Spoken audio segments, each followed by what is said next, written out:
AITA for telling a woman I can only help her if her son is dead or dying. I work for our National Paramedicine organization. I'm not a paramedic though, I'm trained in first response and don't work the trucks, but have an app that alerts me to incidents within a certain radius, so I basically only respond to cardiac arrests. I'm not trained in a lot of ways, but I'm really good at CPR and defibrillation. Other than that, I can deal with severe but life-threatening bleeds, breaks, burns, and breathing, choking, or anaphylactic shock. I was at the chemist waiting in line, picking up my sick wife's prescription, and a woman came in and walked straight up to the chemist, busy with a prescription, and just started talking at him. She had her adolescent son with her.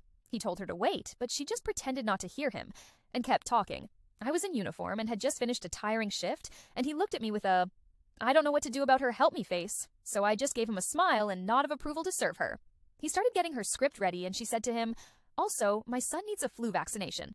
The chemist said to her, "I'm sorry, but I'm not trained to give vaccinations to 12 and under."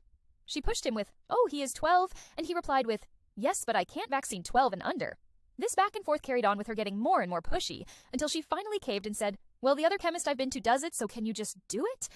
He politely repeated himself, and she threw her hands up in the air, and then looked to me for support. "Yeah, FKN, right." She then marked my uniform and said, "Well, if you just get the vaccine ready, I'm sure he can do it." You don't know why? It was just the first reply that came to my head, and she had really irritated me, so I looked her dead in the eye and said, "I'm sorry, ma'am, I can only help if your kid is dead or dying in front of me, and honestly, he looks fine to me." The reason I'm worried I was an asshole is because both of their eyebrows went up in shock, and then she looked horrified. She grabbed her script off the chemist and walked off, grabbing her kid's arm and shaking her head. I could tell the chemist was trying not to laugh, but he was obviously initially also shocked. I was in uniform, so I'm worried I've misrepresented my organization and might get in trouble too. Was I too casual about death with her? Should I have replied more professionally or in a different way?